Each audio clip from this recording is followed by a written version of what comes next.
Sejumlah daerah di Kalimantan Selatan terendam banjir pada beberapa hari terakhir. Masifnya pembukaan lahan secara terus-menerus turut andil dari bencana ekologi yang terjadi di Kalimantan.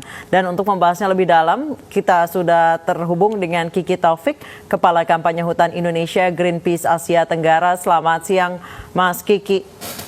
Selamat siang, Mbak. Mas Kiki, banjir yang terjadi di beberapa provinsi di Kalimantan, ini apakah imbas dari pembukaan lahan, deforestasi, dan juga alih fungsi hutan yang terjadi secara masif di Kalimantan? Ya, betul sekali, Mbak. Jadi sebenarnya kalau cuaca memang kita juga sudah prediksi kan, BMG juga sudah prediksi. Dan ini berulang. Nah, tapi kuncinya sebenarnya adalah alih fungsi lahan yang sangat masif di Kalimantan, di mana hutan terutama di Kalimantan Selatan itu yang tersisa hanya sekitar 16,4%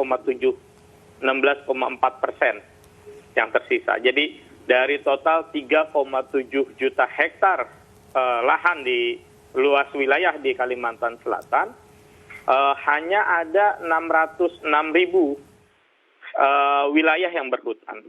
Jadi hanya sekitar 16,4% dari total luas. Bayangkan dengan kontur wilayah di mana di bagian hulu itu ada pegunungan Meratus yang kemudian sekarang sudah sangat terbuka akibat perubahan lahan, terutama yang diakibatkan oleh industri ekstraktif, baik itu pertambangan batubara maupun perkebunan sawit. Dan itu adalah penyebab yang paling utama dari kejadian banjir yang begitu masif pada tahun ini. Baik, dan pada tahun-tahun sebelumnya. Mas Kiki, tadi Anda bilang ini kejadian berulang, artinya selama ini tidak ada penanganan secara masif dari pemerintah setempat. Betul sekali. Jadi sebenarnya kejadian bencana hidrologis di Indonesia itu berulang dan dari catatan BNPB misalnya, bencana hidrologis itu tidak dalam satu tahun. Misalnya di tahun 2019 ya, itu mencapai untuk bencana banjir itu mencapai lebih dari 9.000 kali di Indonesia. Dan itu menjadi bencana banjir 9.000 kali, bencana longsor 5.100 kali, dan itu berulang setiap tahun. Artinya pemerintah sudah memiliki data mana wilayah-wilayah potensi banjir, tapi abai dalam hal untuk pencegahan banjir. Memang ada program misalnya pencegahan kebakaran hutan, sangat masif. Tapi pencegahan terhadap bencana banjir ini sangat lemah gitu. Terutama misalnya dalam perencanaan tata ruang. Kita tahu seharusnya dalam Undang-Undang Lingkungan Hidup sebelumnya, setelah sekarang diubah oleh Omnibus Law, dulu ada ketentuan bagaimana satu provinsi harus menyisakan atau mempertahankan 30% luasan hutan dalam satu wilayah. Yang sekarang kemudian dihapuskan dalam Omnibus Law. Nah, bayangkan bagaimana bencana ini akan terjadi di tahun-tahun berikutnya, di mana wilayah hutan semakin berkurang dan semakin berkurang.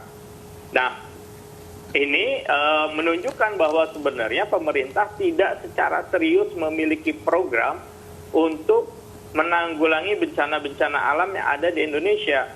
Jadi bencana hidrologis ini mulai dari banjir, longsor, kemudian nanti di musim kemarau kita akan menghadapi bencana kebakaran gitu.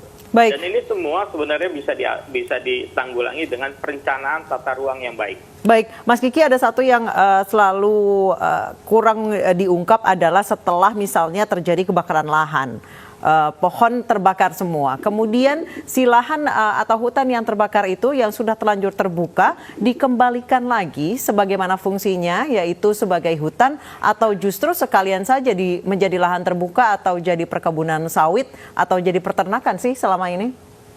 Ya, selama ini terjadi terutama di Kalimantan, memang wilayah-wilayah bekas terbakar itu berubah fungsi menjadi perkebunan sawit.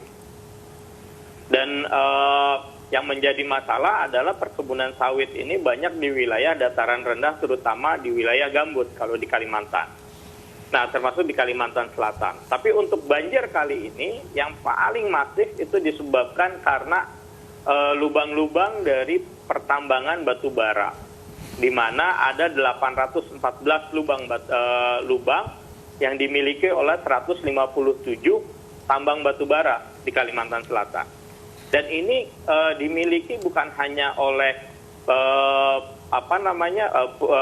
pengusaha-pengusaha besar ya, tapi juga oleh para pejabat gitu, termasuk yang ada di dalam lingkungan pemerintahan.